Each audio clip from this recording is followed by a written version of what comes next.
Teaching methods, ये common topic है pedagogy में। Teaching methods, methods of teaching, इसको हिंदी में कह सकते हैं शिक्षण विधियां। कैसे पढ़ाएंगे हम लोग,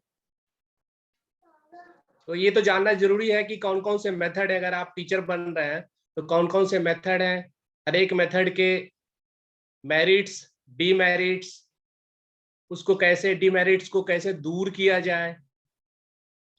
तो इसके लिए हमें different types of teaching methods के बारे में जानना जरूरी है। तो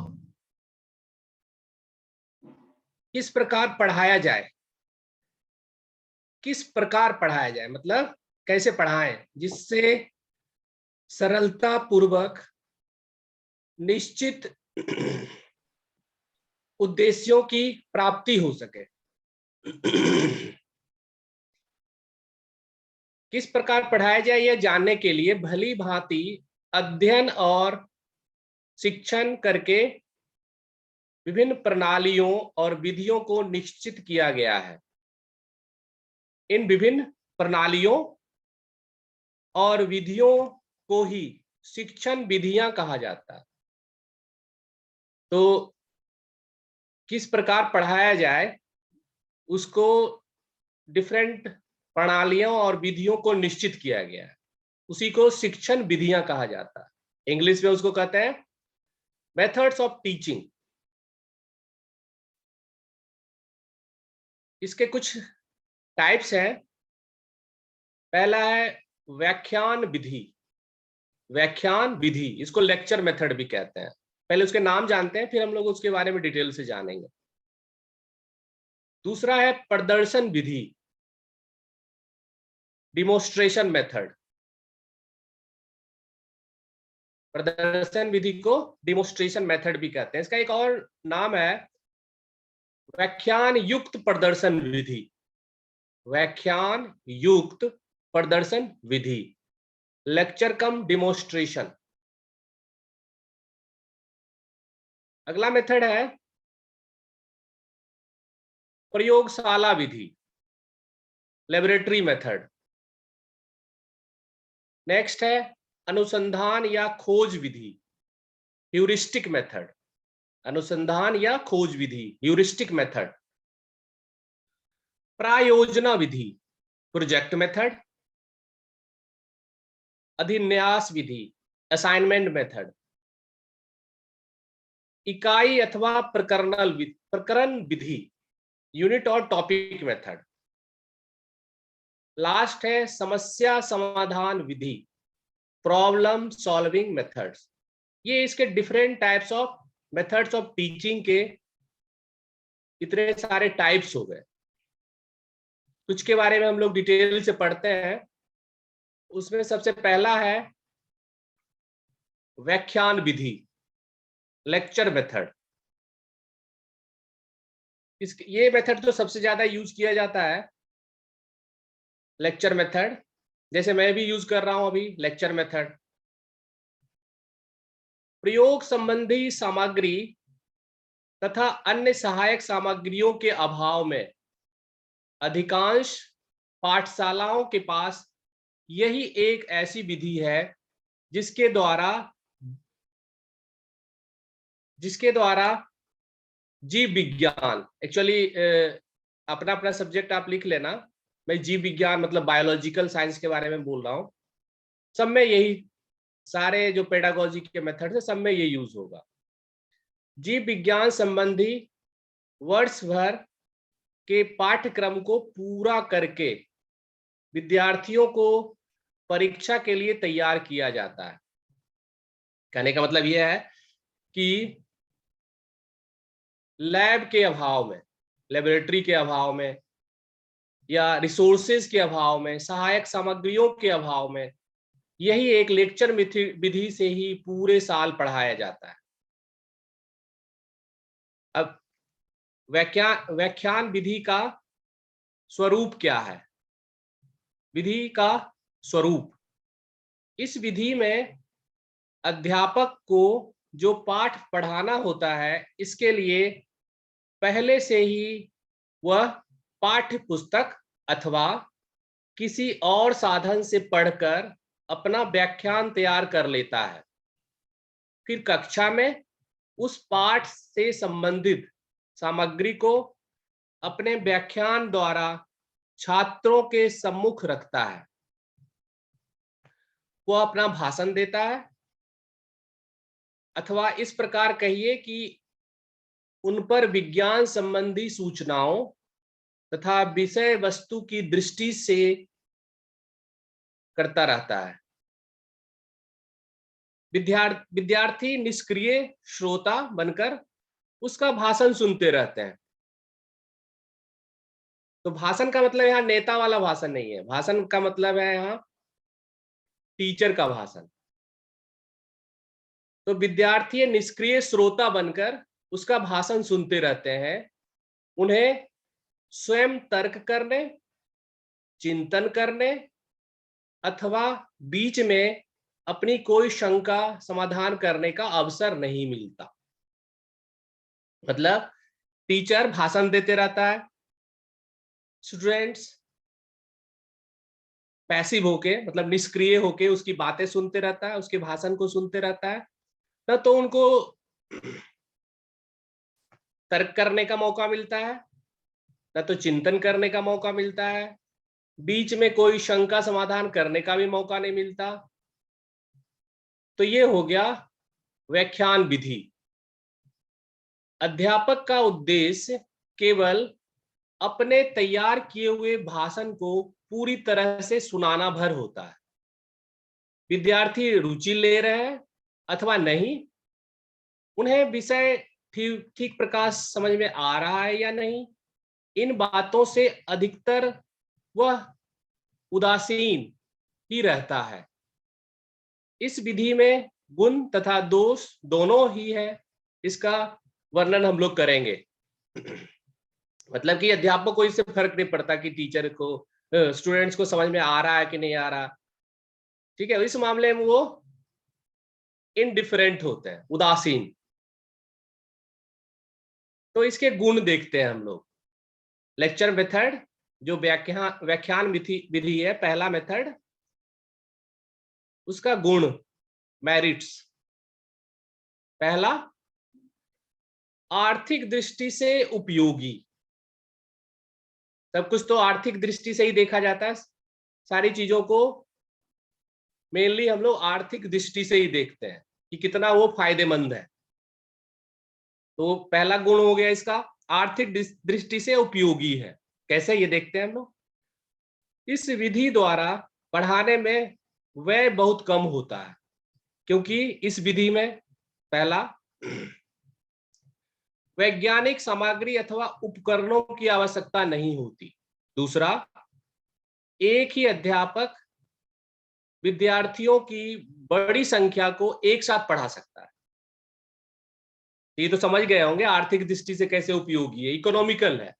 क्यों? क्योंकि ना तो इसमें कोई वैज्ञानिक सामग्री की जरूरत पड़ती है, ना तो उपकरण की जरूरत पड़ती है, तो इस मामले में ये सस्ता है।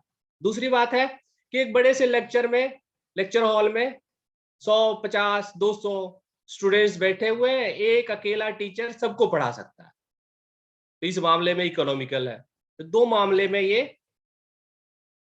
लेक्चर मेथड जो है इकोनॉमिकल है।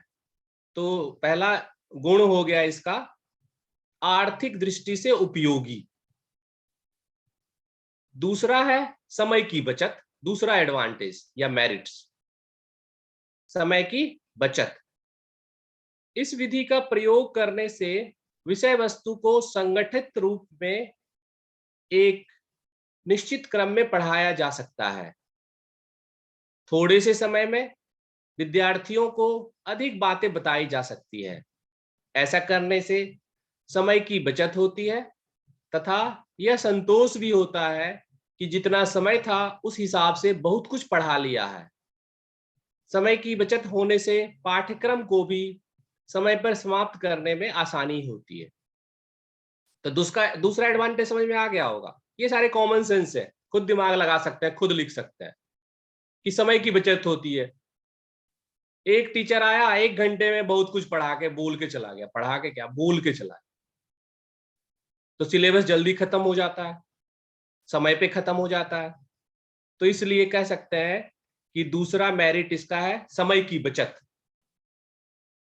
तीसरा मेरिट है इसका अधिक सरल और सुविधाजनक। अधिक सरल और सुविधाजनक। यह विधि अध्यापक और विद्यार्थियों दोनों के लिए ही अधिक सरल और सुविधाजनक है। अध्यापक को इस विधि द्वारा पढ़ाने में न तो बहुत अधिक तैयारी करनी पड़ती है,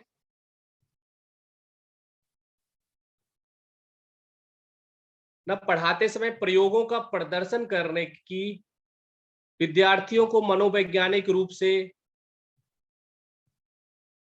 दिखाने की, इस उनमें अध्ययन के प्रति रुचि उत्पन्न करने इत्यादि झंझट से फंसना नहीं पड़ता। तो ये सरल है, क्योंकि न तो प्रयोग करके प्रदर्शन करने की जरूरत पड़ती है, न तो विद्यार्थियों को मनोवैज्ञानिक रूप से मोटिवेट करना पड़ता है, और न तो रुचि डेवलप करने, रुचि मतलब इंटरेस्ट डेवलप करना, रुचि उत्पन्न करने की जरूरत, झंझट से ये अध्यापक बच जाते हैं। इसलिए अधिक सरल है और सुविधाजनक है, तीसरा इसका एडवांटेज है। इसलिए इस विधि द्वारा अध्यापक कोई विशेष परिश्रम किए बिना अधिक आत्मविश्वास से पढ़ा सकता है। तो ये सरल और सुविधाजनक हो गया, तीसरा इसका एडवांटेज हो गया लेक्चर मेथड या व्याख्यान विधि का। चौथा एडवांटेज, चौथा मेरिट्स, फोर्थ, कई परिस्थितियों में विशेष रूप से उपयोगी। कुछ परिस्थिति होते हैं जिसमें यही उपयोगी होता है, इसी के थ्रू हम लोग पढ़ा सकते हैं। तो वो देखते हैं हम लोग कौन से परिस्थितियों में ये ज्यादा उपयोगी होता है। तो इसको चौथा मेरिट्स है, कई परिस्थितियों में विशेष रूप से उपयोगी होता है। कौन सी परिस्थिति है? पहला, किसी भी पाठ की प्रस्तावना करते वक्त, पढ़ाई गई वस्तु का सारांश देते वक्त, समराइज करना पूरे चैप्टर को, तो समराइज बोल के ही करना ज्यादा आसान होता है। प्रयोग संबंधी निर्देशन देते वक्त, अगर लेबोरेटरी मेथड से पढ़ा रहे हैं तो उसमें निर्देशन जो दिया जाता है, इंस्ट्रक्शन, वो इसी मेथड से दे सकते हैं। कठिन प्रयोगों को स्पष्ट करते समय, तो इन परिस्थितियों में लेक्चर मेथड जो है सबसे ज्यादा उपयोगी है। तो चौथा इसका एडवांटेज हो गया, कई परिस्थितियों में विशेष रूप से उपयोगी। तो कौन कौन सी परिस्थिति है? किसी भी पाठ की प्रस्तावना देते हुए, मतलब इंट्रोड्यूस करते हुए, चैप्टर को इंट्रोड्यूस करोगे उस समय ये सबसे उपयोगी होता है। पढ़ाई गई वस्तु का सारांश देते वक्त, पूरे चैप्टर को, पूरे क्लास को अगर समराइज करना हो तो सबसे अच्छा होता है ये। प्रयोग संबंधी निर्देशन देते वक्त, प्रयोग विधि से जो टीचिंग मेथड है उसमें निर्देशन इसी मेथड से देना आसान है। तो ये इसके एडवांटेज हो गए। अब इसके डिसएडवांटेज के बारे में देखते हैं, डिमेरिट्स या दोष of lecture method. Lecture method के दोष क्या है? डिमेरिट्स ऑफ लेक्चर मेथड, व्याख्यान विधि के दोष क्या है? पहला है अमनोवैज्ञानिक। अमनोवैज्ञानिक पहला दोष हो गया। यह विधि विषय को अधिक महत्व देती है, इसमें बालक की रुचियों, मनोवैज्ञानिक आवश्यकताओं और अभिरुचियों की ओर बिल्कुल ध्यान नहीं दिया जाता। ये तो पहले भी हम लोग देख चुके हैं, स्टार्टिंग में ये समराइज किया गया था। यहाँ बालक एक श्रोता मात्र होता है, जो निष्क्रिय रूप से बैठे बैठे अध्यापक का भाषण सुनता रहता है। इस प्रकार यह विधि मनोवैज्ञानिक नियमों के प्रतिकूल है। तो ये पहला हो गया इसका डिसएडवांटेज, अमनोवैज्ञानिक। कैसे मनोवैज्ञानिक है कि अध्यापक भाषण देते रहता है और बच्चे जो है वो निष्क्रिय होके बैठे बैठे अध्यापक का भाषण सुनते रहता है। तो इस प्रकार यह विधि मनोवैज्ञानिक नियमों के प्रतिकूल है। तो पहला दोष हो गया इसका अमनोवैज्ञानिक। दूसरा दोष है मानसिक शक्तियों का उचित रूप से विकास नहीं। मानसिक शक्तियों का उचित रूप से विकास नहीं।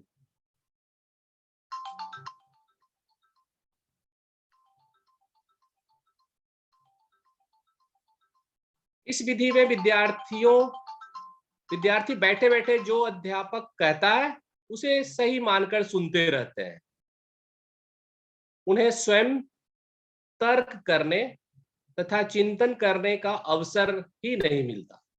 फिर मानसिक शक्तियों के विकसित होने का प्रश्न ही नहीं उठता है। यह विधि ही केवल चुपचाप सुनने और सुनी सुनाई बात को दोहराने पर ही जोर देती है। तो ये समझ में आ गया होगा, मानसिक शक्तियों मतलब मेंटल डेवलपमेंट नहीं होता इस मेथड से। बच्चे सिर्फ सुनते रहते हैं, उनको तर्क करने का मौका, चिंतन करने का मौका नहीं मिलता। तो इससे क्या होता है, उनके मेंटल डेवलपमेंट में विकास नहीं होता, मतलब मेंटल डेवलपमेंट नहीं होता, मानसिक शक्तियों का विकास नहीं होता। ये दूसरा दोष हो गया इसका, मानसिक शक्तियों का उचित रूप से विकास नहीं। तो तीसरा अब देखते हैं, तीसरा दोष क्या है।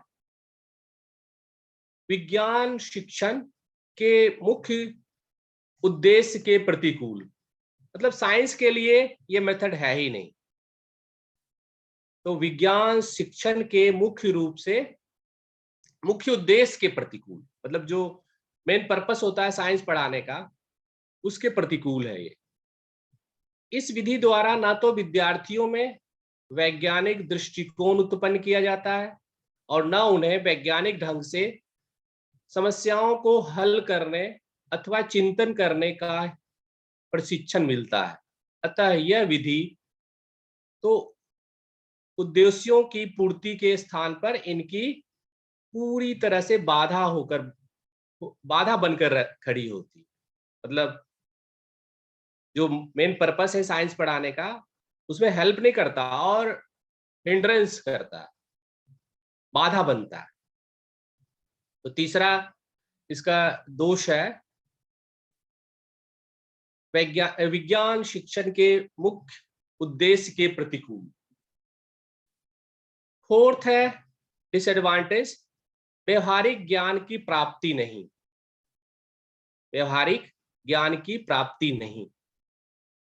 इस विधि में प्रत्यक्ष अनुभव और प्रयोग संबंधी कार्य को कोई स्थान नहीं दिया जाता है। करो और सीखो जैसे उपयोगी सिद्धांत की पूरी तरह से अवहेलना की जाती है। यही कारण है कि इस विधि द्वारा पुस्तक संबंधी शाब्दिक ज्ञान तो हो सकता है, परंतु जिस तरह विज्ञान को सुना देखा तथा व्यवहार में लाया जा सकता है, उसकी प्राप्ति नहीं होती। तो व्यवहारिक ज्ञान की प्राप्ति नहीं होती। व्यवहारिक ज्ञान की मतलब क्या कि थ्योरेटिकल नॉलेज तो हो जाता है, बट प्रैक्टिकल नॉलेज नहीं होता। तो करो और सीखो शब्द इसमें नहीं होता। तो यही कारण है कि इस विधि द्वारा पुस्तक संबंधी शाब्दिक ज्ञान तो हो जाता है, बहुत सारे थ्योरी पता लग जाता है, लेकिन उसका रियलिटी में एप्लीकेशन क्या है, प्रैक्टिकल क्या एप्लीकेशन क्या है, ये सब हम नहीं सीख पाते इस मेथड से। तो ये चौथा दोष हो गया इसका। फिफ्थ है विषय को समझने में कठिनाई। विषय को समझने में कठिनाई, समझते नहीं है बच्चे, रट लेते हैं, उससे कोई मेंटल डेवलपमेंट नहीं होना। तो विषय को समझने में कठिनाई, इस विधि द्वारा पढ़ने से विषय को समझने में भी कठिनाई होती है। इसके कौन कौन से कारण है कि क्यों कठिनाई होती है?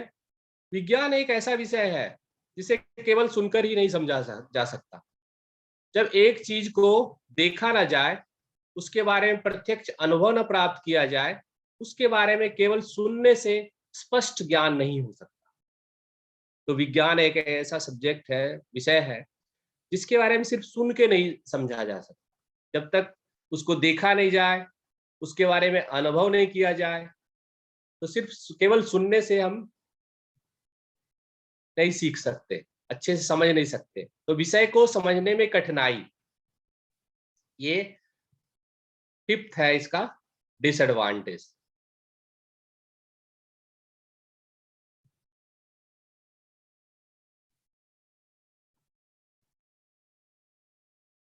फिफ्थ डिसएडवांटेज का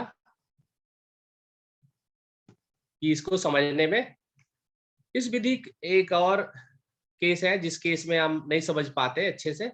इस विधि से पढ़ाते समय स्वाभाविक तौर पर पढ़ाने की गति कुछ अधिक तेज होती है। जितनी गति से ज्ञान की बौछार की जाती है, उतनी शीघ्रता से बटोरने की शक्ति और योग्यता विद्यार्थियों में कम ही पाई जाती है। मतलब कि टीचर जो है, अध्यापक जो है, बहुत कम समय में बहुत सारे ज्ञान की बौछार कर देता है। बौछार मतलब बहुत सारे ज्ञान वो प्रदान कर देता है, और बच्चे उतने डेवलप नहीं होते। टीचर को तो रोज वही सब्जेक्ट पढ़ाना है, रोज वही टॉपिक पढ़ाना है, और उनका तो वर्षों का अनुभव होता है। लेकिन बच्चे जो होते हैं, वो तो पहली बार उस क्लास में आए हैं और लास्ट बार उस क्लास में आए, फिर तो वो दूसरी क्लास में चले जाएंगे। उसका उनका टॉपिक पहली बार होता है। तो टीचर के लिए तो आसान होता है, लेकिन बच्चों के लिए समझना मुश्किल होता है। उतनी जल्दी वो एब्जॉर्ब नहीं कर पाते जो नॉलेज उनको दी जाती है। इतनी जल्दी नॉलेज दी जाती है, इतना ज्यादा नॉलेज दे दिया जाता है बहुत कम समय में, कि वो एब्जॉर्ब नहीं कर पाते। तो वही बात है कि इस विधि से पढ़ाते समय स्वाभाविक तौर पर पढ़ाने की गति कुछ अधिक ही तेज होती है। जितनी गति से ज्ञान की बौछार की जाती है, उतनी शीघ्रता से बटोरने की शक्ति और योग्यता विद्यार्थियों में कम ही पाई जाती है। तीसरा है, इस विधि में अध्यापक का एक निश्चित क्रम में पढ़ाता है। अध्यापक एक निश्चित क्रम में पढ़ाता है।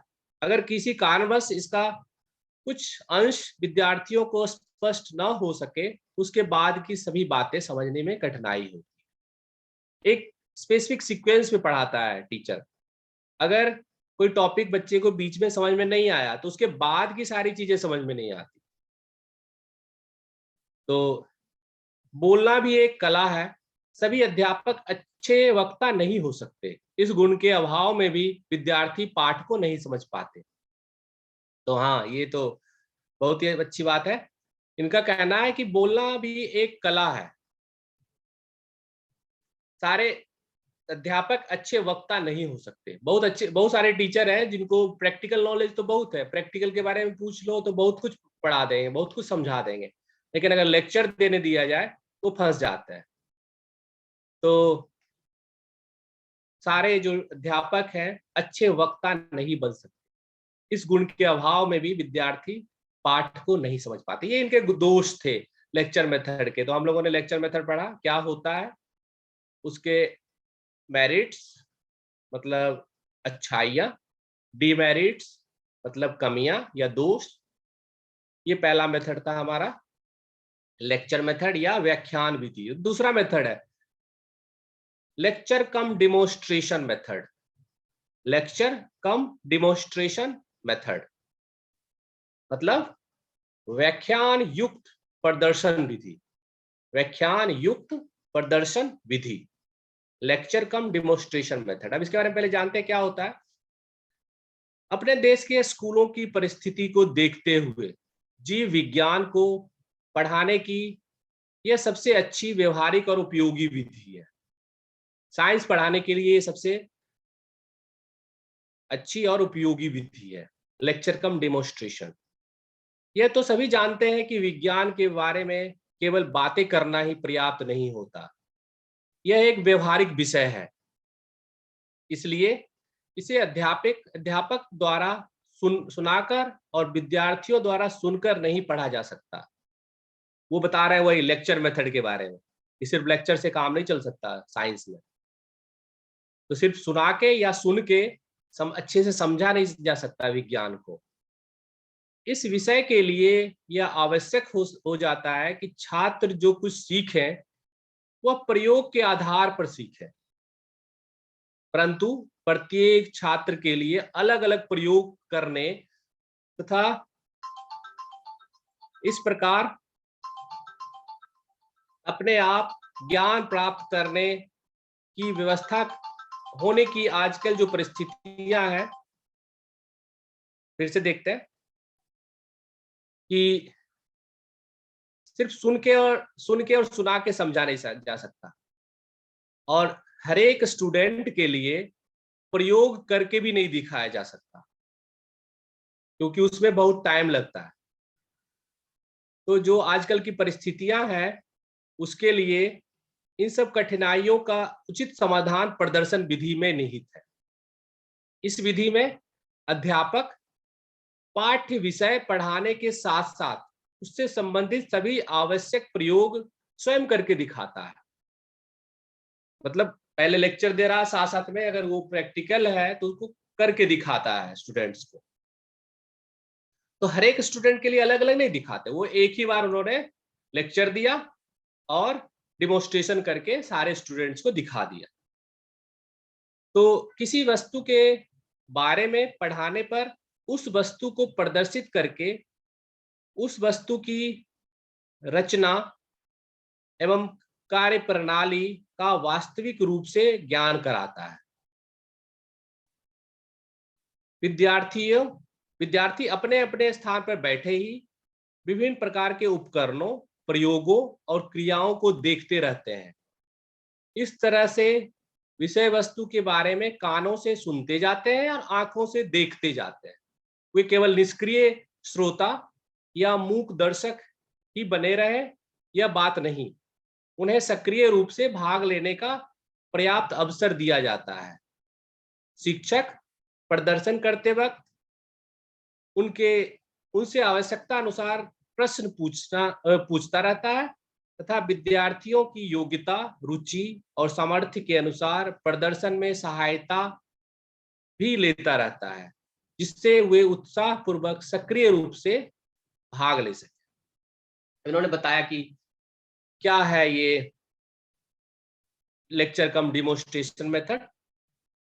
मतलब टीचर जब भाषण देता है, लेक्चर देता है, तो साथ साथ में उससे जरूरी जो प्रयोग है वो करके दिखाता है स्टूडेंट्स को। तो स्टूडेंट्स जो होते हैं वो सिर्फ श्रोता नहीं होते, साथ साथ में पहले कान से सुनते रहते हैं, आंख से देखते रहते हैं। मतलब दो ज्ञानेंद्रिया कहते हैं उनको, दोनों से वो परसेप्शन लेते हैं, तो समझने का ज्यादा चांस होता है। वो निष्क्रिय नहीं रहते, तो मूक दर्शक ही नहीं बने रहते, वो एक्टिवली पार्टिसिपेट भी नहीं करते, लेकिन वो देखते रहते हैं। अगर टीचर को जरूरत पड़ती है तो किसी स्टूडेंट को बुला के उनसे हेल्प लेता है और उनके सामर्थ्य के अनुसार क्वेश्चन पूछता है। तो इसलिए ये मेथड लेक्चर मेथड से ज्यादा बेटर है। इनके मेरिट्स और डिमेरिट्स देखेंगे। अब पहले हम लोगों ने लेक्चर कम डिमोन्स्ट्रेशन मेथड के बारे में पढ़ा। पहला इसका मेरिट्स, गुण में पहला है सक्रिय वातावरण, पैसिव नहीं, एक्टिव एटमॉस्फेयर। इस विधि में छात्र व्याख्यान विधि की तरह केवल निष्क्रिय श्रोता बनकर ही नहीं बैठे रहते, तथा अध्यापक भी केवल शब्दों की बौछार ही नहीं करता, विभिन्न प्रयोगों तथा क्रियाओं के द्वारा विद्यार्थियों से आवश्यकता अनुसार प्रश्न पूछकर अथवा सक्रिय सहायता लेकर विद्यार्थी दोनों ही सक्रिय रहते हैं, मतलब अध्यापक और विद्यार्थी दोनों सक्रिय रहते हैं, जिससे कक्षा का वातावरण पूरी तरह से सक्रिय होता है। तो ये सक्रिय वातावरण हो गया, active atmosphere, not passive atmosphere. इसमें टीचर बच्चों से हेल्प लेता है, उससे क्वेश्चन पूछता है, तो टीचर भी एक्टिव रहता है, स्टूडेंट्स भी एक्टिव रहते हैं। इस तरह पूरे जो क्लास का एटमॉस्फेयर होता है वो एक्टिव होता है। दूसरा एडवांटेज है लेक्चर कम डेमोन्स्ट्रेशन मेथड का, मानसिक विकास में सहायता, मतलब हेल्प्स इन मेंटल डेवलपमेंट। इस विधि में विद्यार्थियों को प्रयोग तथा प्रदर्शन सामग्री को ध्यान पूर्वक देखते रहना पड़ता है, जिससे वो उनके बारे में भली भांति सोचकर किसी परिणाम तक पहुंच सकते हैं। अतः उन्हें अपनी निरीक्षण, तर्क शक्ति तथा विचार शक्ति आदि मानसिक शक्तियों का विकास करने का पर्याप्त अवसर मिलता है। इसके अतिरिक्त इस विधि के प्रयोग से उन्हें वैज्ञानिक ढंग से देखने और कार्य करने तथा अपने दृष्टिकोण को वैज्ञानिक बनाने में बहुत सहायता मिलती है। मतलब वो ऑब्जर्व करते रहते हैं, उसके बारे में सोचते रहते हैं, तर्क करते रहते हैं। इससे क्या होता है कि उनके निरीक्षण, तर्क शक्ति, विचार शक्ति आदि मानसिक शक्तियों को विकसित करने का पर्याप्त मौका मिलता है। ये इसका दूसरा एडवांटेज हो गया। तीसरा एडवांटेज है अध्यापक के कार्य में सहायता। इस विधि को प्रयोग करने से अध्यापक को बहुत लाभ होता है। प्रत्येक अध्यापक की यह इच्छा होती है कि वह इस तरह पढ़ाए कि उसकी पढ़ाई हुई बातें विद्यार्थियों को समझ में आ जाए। परंतु विज्ञान पढ़ाने में ऐसे अवसर आते ही रहते हैं जहाँ की अध्यापक की इच्छा अच्छी तरह से मौखिक वर्णन, व्याख्यान विधि द्वारा और प्रयोग वस्तुओं आदि के द्वारा प्रत्यक्ष अनुभव प्राप्त कराकर उन्हें आसानी से अथवा कम समय में समझाया जा सकता है। मतलब साइंस में एक तो लेक्चर दिया, उसके बाद डिमोन्स्ट्रेशन किया, तो अध्यापक को समझाने में सहायता मिलती है, अच्छे से बच्चों को समझ में आ जाती है। और टीचर को सबसे ज्यादा सेटिस्फेक्शन तब होती है जब स्टूडेंट्स को अच्छे से सारी बातें समझ में आ जाए। तो वही बात है, इसमें तीसरा मेरिट है अध्यापक के कार्य में सहायता। फोर्थ है स्पष्ट और स्थायी ज्ञान। स्पष्ट और स्थायी ज्ञान, ये चौथा मेरिट है लेक्चर कम डिमोन्स्ट्रेशन मेथड का। प्रत्यक्ष वस्तु एवं प्रयोग प्रदर्शन आदि से विषय को अच्छे से अधिक स्पष्ट किया जा सकता है।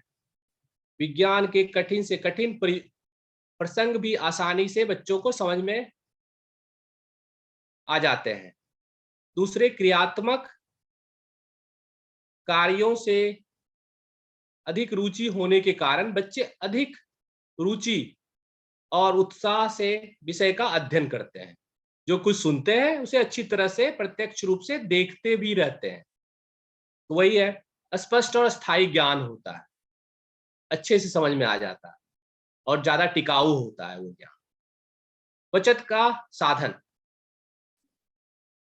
बचत का साधन यह तो स्पष्ट ही है कि तथ्यों को स्पष्ट रूप से कम समय में आसानी से समझाने में प्रयोगों और प्रत्यक्ष वस्तुओं का अपना प्रमुख स्थान है। मतलब कि बचत का साधन इसलिए है कि अगर हर एक स्टूडेंट्स को प्रैक्टिकल करने दे दिया जाए तो बहुत पैसे लगेंगे, लैब की जरूरत पड़ेगी।